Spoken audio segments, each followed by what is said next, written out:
My daughter-in-law pushed me during an argument and called me dramatic. My son did nothing, so I canceled their wedding gift, the house. The crystal wine glass slipped from my fingers, shattering against the hardwood floor of my dining room. Across the table, Michael and Vanessa exchanged that look again, the one where their eyes meet and silently agree that mother is losing it. "I'll clean it up," I said, already reaching for the napkin. "No, Mom." Michael's hand stopped mine. "You'll cut yourself. Let Vanessa handle it." Vanessa's smile didn't reach her eyes as she gathered the fragments. I remained standing, insisting I was capable, but Michael's voice had that edge to it now, the one that appeared more frequently these days. I sank back into my chair as they continued discussing their wedding plans, my presence barely acknowledged. The chandelier above us, the one Richard had installed for our 30th anniversary, cast shadows across my son's face, making him look like a stranger. "We're thinking of using the garden for the reception," Vanessa said, scrolling through her phone. "That sounds lovely. Perhaps we could incorporate some of the roses from the east bed? They were your father's pride." "Actually," Vanessa interrupted, "we're going for a more modern aesthetic. No old-fashioned flowers." Michael laughed, reaching for her hand. "Vanessa has incredible taste. You should see her Pinterest boards, Mom." When had I become invisible in my own home? The thought struck like a physical blow. Later that evening, after they'd left, I stood in my garden, the one Richard and I had cultivated for 45 years, and wondered if I'd been slowly disappearing for longer than I realized. The phone rang, cutting through my thoughts. "You let them walk all over you again, didn't you?" Judith's voice carried the familiar blend of concern and exasperation. "They're just excited about the wedding," I defended automatically. "And you're making excuses for them." Again, the silence stretched between us. "When are you going to tell them about the house?" My fingers tightened around the phone. "After the ceremony. It should be a surprise." "Ellie," Judith sighed, "you're giving them your home, your entire legacy. Are you absolutely certain?" "He's my son, Judith." The words felt hollow even as I spoke them. "What else would I do with it?" After we hung up, I wandered through the rooms that had witnessed my married life, the study where Richard would read by the window, the kitchen where we'd dance while making Sunday breakfast. Soon, it would all belong to Michael and Vanessa. I paused at the hallway mirror, startled by my reflection. When had my shoulders begun to stoop like that? When had I started making myself smaller, less intrusive? My hands trembled as I straightened my posture, lifting my chin. The woman in the mirror straightened too, her eyes suddenly clearer. Something would have to change. I just didn't know yet how completely my world was about to shatter. "Mom, this is..." Michael's voice cracked as he pulled me into a tight embrace. I don't know what to say. I'd just told him about my wedding gift, the house, worth well over $1 million in our Boston suburb. We sat in the sunroom, morning light streaming through the windows his father had installed decades ago.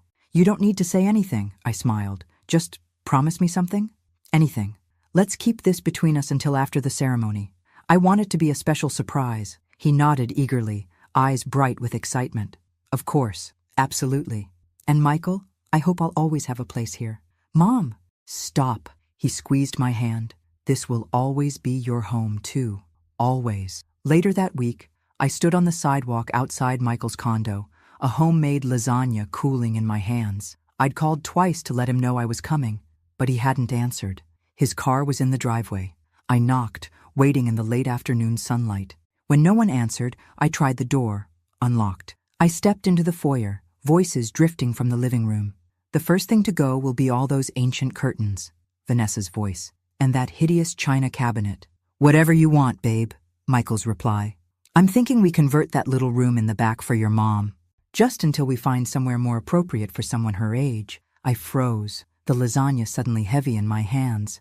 "How long do you think we'll need to keep her there?" Michael asked, his tone casual. "Not long.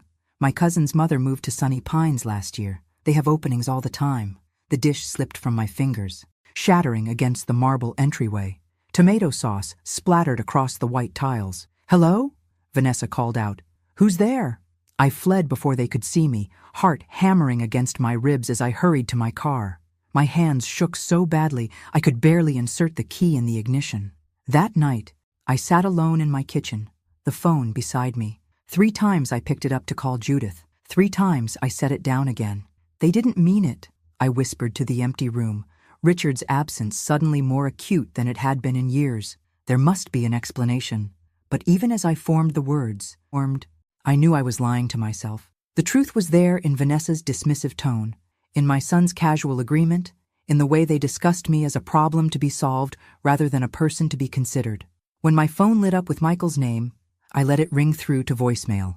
The message he left made no mention of my visit, just a question about whether I'd picked up Vanessa's dress alterations as promised. In the darkened window above the sink, my reflection stared back at me, a woman I'd spent years trying not to see, a woman who had made herself convenient, undemanding, invisible.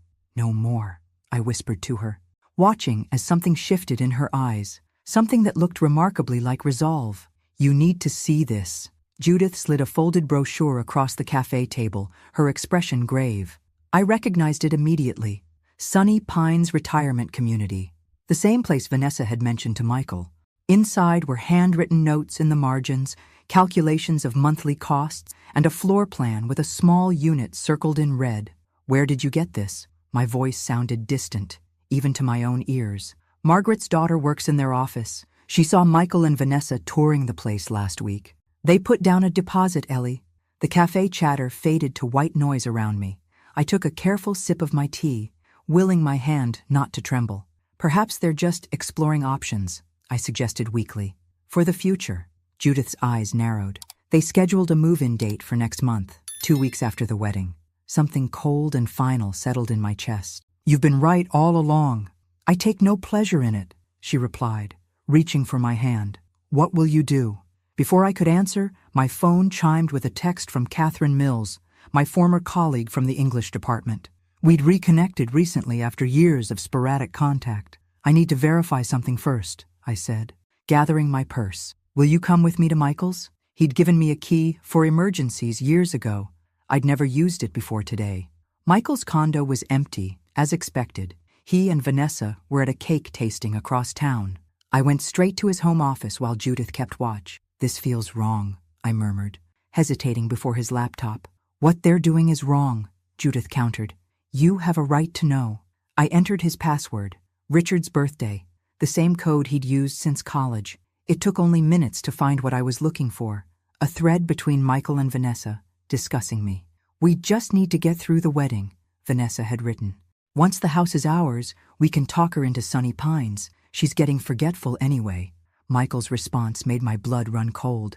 Mom trusts me completely. She'll do whatever I suggest.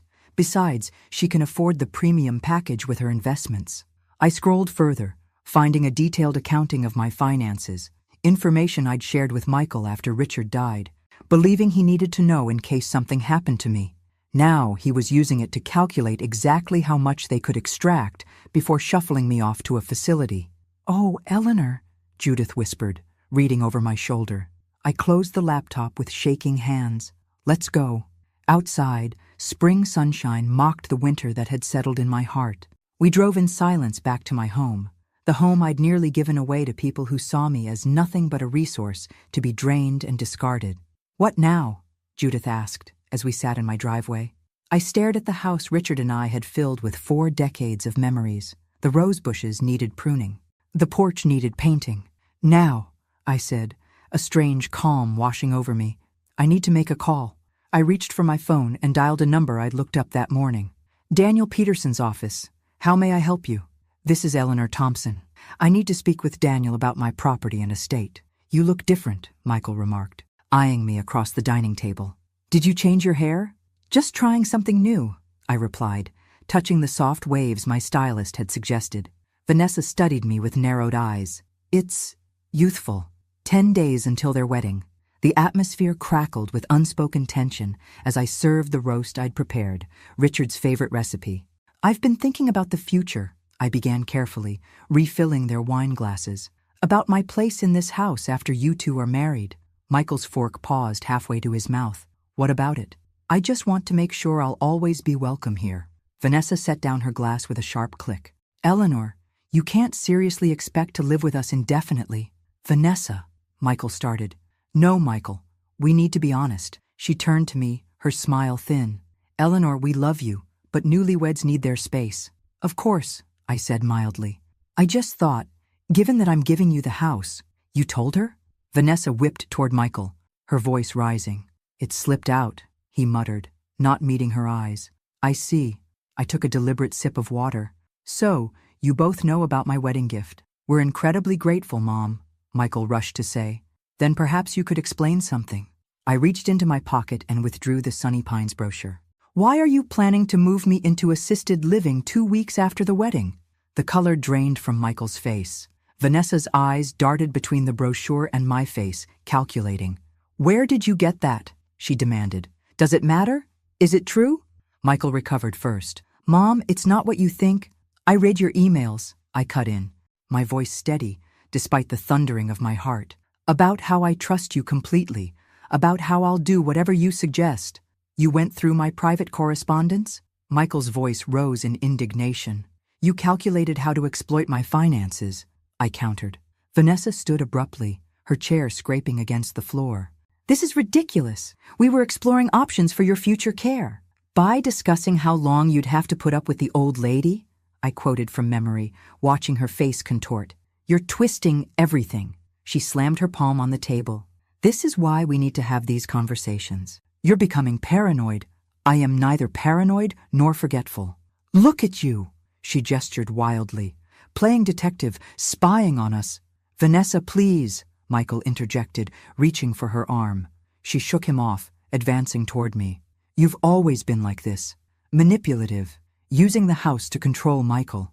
That's enough, I said, rising to meet her. Her hand shot out suddenly, connecting with my shoulder. The force sent me stumbling backward. My hip caught the edge of the sideboard as I struggled to regain my balance. Mom! Michael finally moved, but not toward me. He grabbed Vanessa's elbow. Let's go, now. Michael, I whispered, still gripping the sideboard. Aren't you going to say anything? He paused at the doorway, his back to me. You shouldn't have gone through my emails. Then they were gone, the front door slamming behind them. I sank slowly into my chair, the elegant dinner now cold on the table. My phone buzzed with a message from Michael. Mom, Vanessa is stressed about the wedding. I'm sure she didn't mean those things. Please don't complicate matters right now. Not a word about the push, not a question about whether I was hurt. I touched my hip, already tender from what would surely become a bruise. But the real pain was elsewhere, in the hollow where my heart used to be. Morning light filtered through my bedroom curtains, illuminating dust motes that danced in the air. My hip throbbed where Vanessa had pushed me. The physical pain was manageable. The betrayal was not. My phone chimed with a message from Michael. Sorry about Vanessa's behavior, but you really provoked her. Hope you're still considering giving us the house. I read it twice, searching for any hint of genuine concern. Finding none, I set the phone down and walked to the window. Outside, a pair of cardinals flitted among the branches of the maple tree Richard had planted when we first moved in. He'd called it our legacy tree. What would you do? Richard? I whispered to the empty room. The answer came not in his voice, but in the sudden clarity of my own thoughts. Richard would never have allowed anyone to treat me this way, not even our son. I showered and dressed with deliberate care, choosing a blue blouse that Richard always said matched my eyes. Then I made 3 phone calls. The first was to Judith, who arrived within the hour, face tight with anger when I showed her Michael's message. That's not an apology, she fumed. That's gaslighting. I see that now. The admission felt like releasing a breath I'd held for years. I need your help. The second call was to Sandra Williams, the estate attorney Judith recommended. We scheduled an appointment for that afternoon. The third call was to Catherine Mills, who now taught a senior painting workshop at the community center. There's still room in the class, she assured me. We meet Tuesdays and Thursdays. By noon, I'd assembled every financial document Richard had organized before his death. Files I'd glanced at but never truly examined. As I spread them across the dining room table, I began to understand the full extent of our finances. Richard, I murmured, tracing my finger over his handwriting. You clever man. When Sandra arrived, she reviewed the documents with professional efficiency. Mrs. Thompson, you're in an excellent financial position, she confirmed. Your husband left you with diversified investments that have appreciated significantly. Enough to live comfortably without the house? More than comfortably, she nodded. You could purchase a luxury condo and still have substantial income. Relief washed through me, followed by something I hadn't felt in years. possibility. What about the house? I verbally promised it to my son, but nothing's been signed. Then legally, it's still entirely yours. Sandra's eyes were kind, but direct. May I ask what you're considering? I hesitated only briefly. Something better than what I had planned. Something meaningful.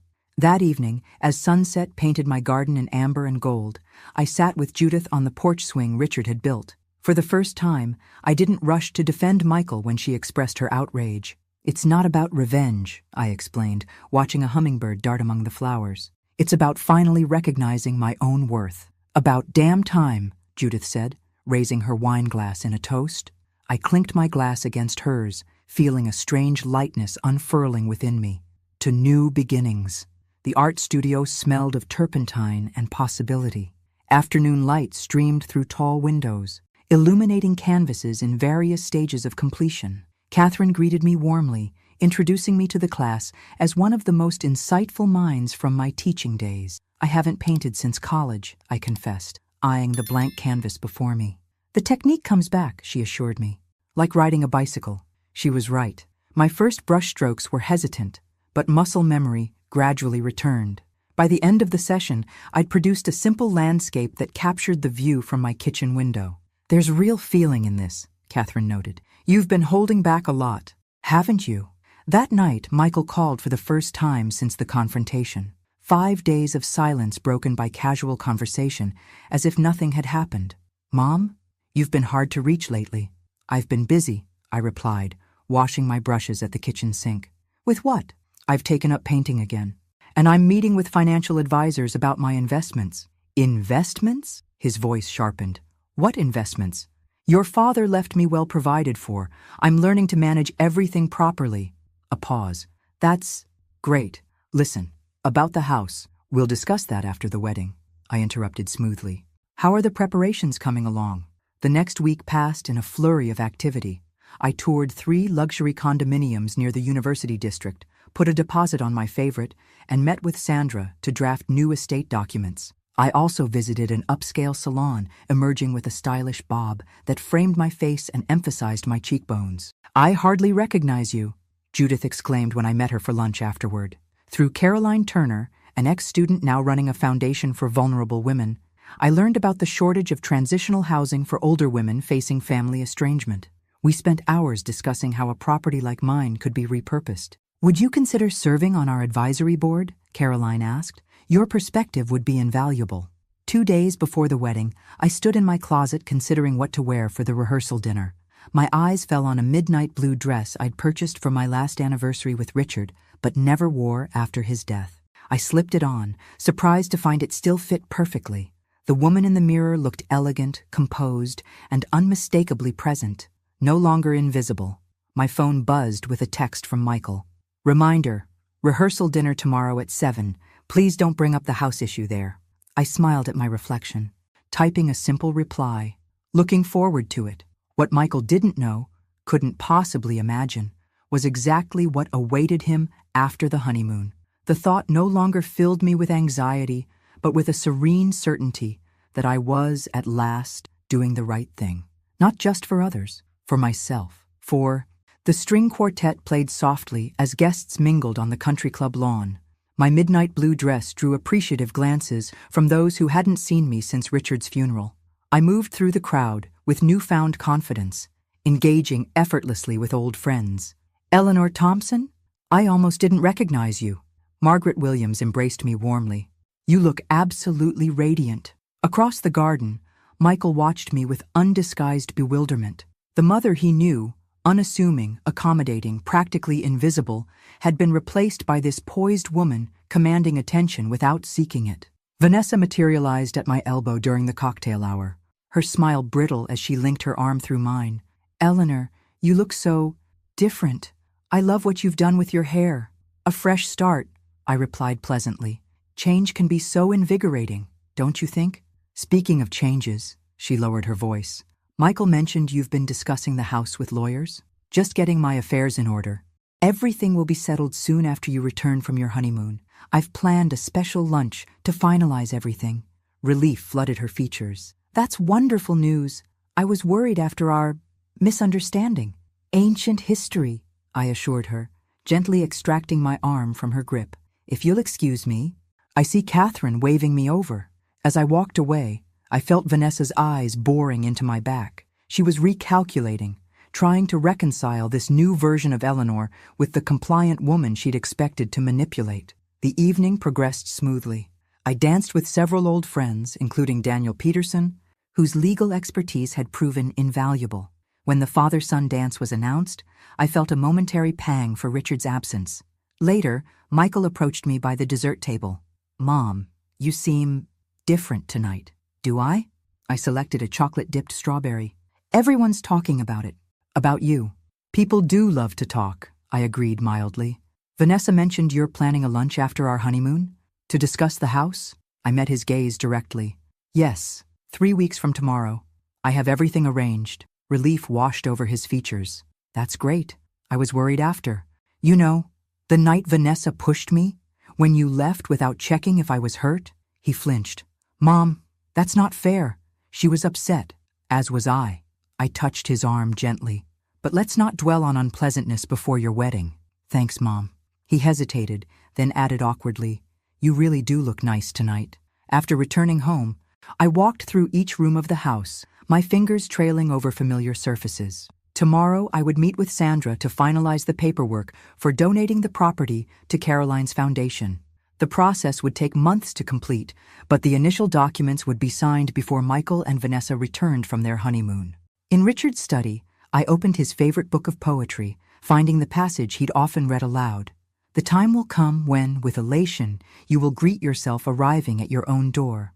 "You were right, Richard," I whispered to the empty room. "That time has come." The wedding unfolded like a perfectly choreographed production. Vanessa was radiant in her designer gown, Michael handsome in his tuxedo. I played my role impeccably, the proud mother, elegant in a silver ensemble that drew compliments throughout the day. "You've stolen the show," Judith whispered during the reception. "Half the room can't stop staring at you." I smiled, watching Michael and Vanessa perform their first dance. Let them enjoy their moment. Mine is coming. Caroline joined us at our table, her presence raising eyebrows among those who recognized her as the director of the Women's Dignity Foundation. We chatted animatedly about her recent grant acquisition, loudly enough for nearby guests to overhear. "I still can't believe your generosity, Eleanor," she said. "It will change so many lives." "What generosity?" asked Richard's cousin Beth, leaning closer. "Just a small donation," I demurred, catching Vanessa's sudden attention from 2 tables away. Within minutes, she materialized beside our table, champagne in hand. "Eleanor, could I steal you for a moment?" Her smile was fixed. "Private family matter." I followed her to a quiet corner of the ballroom. "What are you planning?" she demanded, dropping all pretense of warmth. "I'm not sure what you mean." "Don't play innocent. What donation were you discussing with that woman?" "Caroline? We serve on the same board now. I've made a modest contribution to her foundation." "What kind of contribution?" Her fingers tightened around her champagne flute. "Nothing that concerns today's celebration," I assured her. "Everything will be clear at our lunch next week." She studied my face, searching for clues. Finding none, she switched tactics. "Eleanor, I know we've had our differences, but I truly want us to be close. Michael loves you so much." "How touching, especially after you discussed shipping me off to Sunny Pines." Color flooded her cheeks. "That was a misunderstanding." "Was it also a misunderstanding when you pushed me and Michael left without ensuring I wasn't injured?" "You're twisting everything," she hissed. "This is exactly why—" "Why what? Why I'm no longer the convenient, compliant woman you expected to manipulate?" Vanessa stepped closer, voice dropping to a whisper. "Whatever you're planning, reconsider. Michael is your only family. Without us, you have no one." "That's where you're wrong." I gestured toward my friends. "I have people who value me for who I am, not what I own." Her facade cracked completely. "The house is promised to us. You can't—" "I haven't signed anything," I reminded her. "Legally, it's still entirely mine." Michael was making his way toward us, concern etched on his face. "Everything okay?" he asked, glancing between us. "Perfect." Vanessa recovered instantly. "Your mother was just sharing some wisdom about marriage." Later, as I prepared to leave, Michael caught me near the coat check. "Mom, what's going on?" Vanessa mentioned something about the house. "About a donation?" I patted his cheek gently. All will be clear at our lunch. Enjoy your honeymoon, Michael. As I drove home that night, I felt strangely peaceful. The confrontation with Vanessa had confirmed what I already knew. There would be no easy resolution. The path I'd chosen would cost me, perhaps even my relationship with my only child. Yet for the first time in years, I was following my own moral compass rather than bending to others' expectations. The white tablecloth gleamed in the Sunday afternoon light. I'd set my dining room table with Richard's grandmother's china, crystal glasses, and sterling silver flatware. A tableau of family history about to witness its most dramatic moment. The doorbell rang precisely at 1 o'clock. I smoothed my linen dress and went to greet them. Michael, Vanessa, welcome home. I embraced them both, noting the tension beneath Michael's smile and the barely concealed eagerness in Vanessa's eyes as she surveyed the house she believed would soon be hers. "The place looks amazing, Mom," Michael commented, following me to the dining room. "You've redecorated?" "Just refreshed a few things," I replied, gesturing for them to sit. "How was Bermuda?" Small talk carried us through the appetizer. My homemade crab cakes, always Michael's favorite. Throughout, Vanessa's eyes kept darting to my handbag on the sideboard, clearly expecting it to contain the house deed. "This is delicious, Mom," Michael said, finishing his crab cake. "So, you mentioned having something to discuss?" "Yes." I took a deliberate sip of water. "I've made some significant decisions about my future.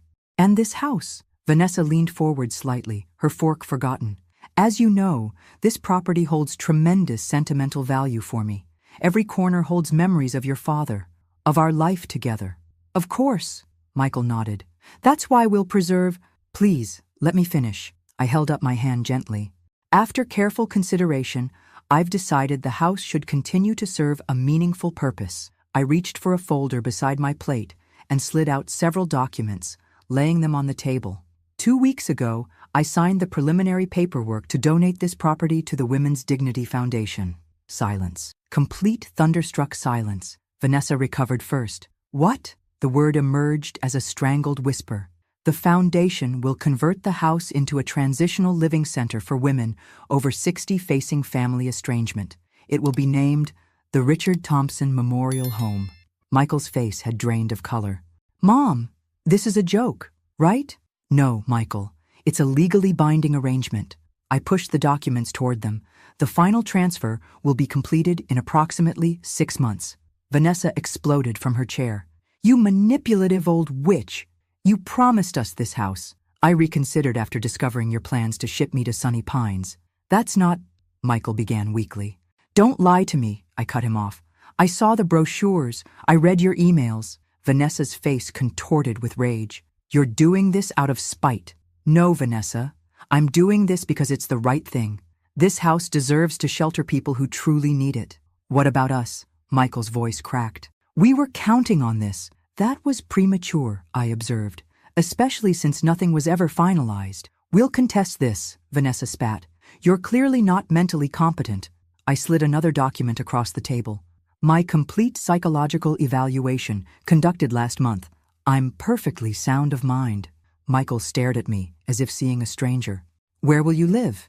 "I've purchased a condominium near the university. I move in next week." "With what money?" Vanessa demanded. "Your father left me very well provided for," I told Michael. "Something you might have discovered had you ever asked about my welfare rather than my assets." Vanessa grabbed her purse, face flushed with fury. "I won't sit here and be insulted." "Vanessa, wait," Michael called after her as she stormed toward the front door. "Are you coming or not?" she demanded. He hesitated, looking between us, clearly torn. "Go," I said softly. "She's your wife now, your priority." That evening, my phone rang repeatedly with calls from Michael, which I let go to voicemail. His messages evolved from angry accusations to desperate pleas. Around midnight, the final one came through. "Mom, please. We're in serious financial trouble. We need to talk." I set the phone aside and gazed out at the moonlit garden. The pain of his betrayal remained sharp, but it no longer defined me.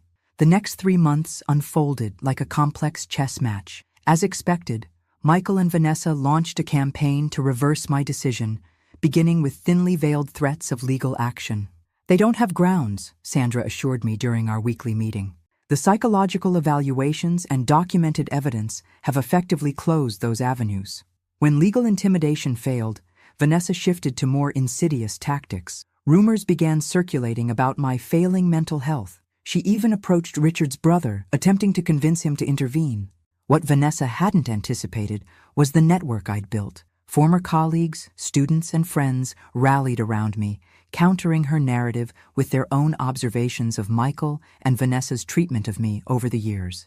Meanwhile, I continued my painting classes with Catherine and joined the advisory board of Caroline's Foundation, where my academic background proved valuable in grant writing. My new condominium became a haven, smaller than my old home, but filled with possessions that truly mattered to me. The floor-to-ceiling windows overlooked a small park where I could watch the seasons change. 6 months after the confrontation at the luncheon, my doorbell rang on a crisp autumn afternoon. Michael stood alone in the hallway, looking thinner than I remembered, dark circles beneath his eyes. "May I come in?" he asked, his voice lacking its usual confidence. I stepped aside, leading him to my living room where my latest paintings hung on the walls. "You did these?" he asked, genuinely surprised. "I did." He sat heavily on the sofa, hands clasped between his knees. "Vanessa's moved back to Chicago. We're separating." I absorbed this news silently. "The financial pressure was too much," he continued. "We'd leveraged everything on getting your house. When that fell through," he trailed off, shaking his head. "It all unraveled." "I'm sorry for your pain," I said, and meant it. "Are you?" He looked up, eyes red-rimmed. "After what we planned to do to you? Your actions hurt me deeply, Michael. But I never wanted to see you suffer." He nodded slowly. "I've started therapy, trying to understand why I was willing to betray my own mother." A bitter laugh escaped him. "Turns out I have some serious issues to work through." "We all do," I replied gently. "The house," he began hesitantly. "Is it really becoming a shelter?" "The Richard Thompson Memorial Home," I confirmed. "The renovations begin next month." Tears filled his eyes. Dad would have approved. Yes, he would have. We sat in silence for several minutes, the weight of all that had happened hanging between us. "I don't expect forgiveness," he finally said. "But I am sorry, Mom. Truly sorry. I believe you." I studied his face. My son, yet almost a stranger. "Forgiveness may come with time. Trust will take longer." He nodded, accepting this. "Could we maybe have coffee sometime? Start small?" Something unclenched inside me. Not complete forgiveness, but perhaps its precursor. I'd like that. That weekend, Caroline hosted a fundraising exhibition featuring artwork by women over 60.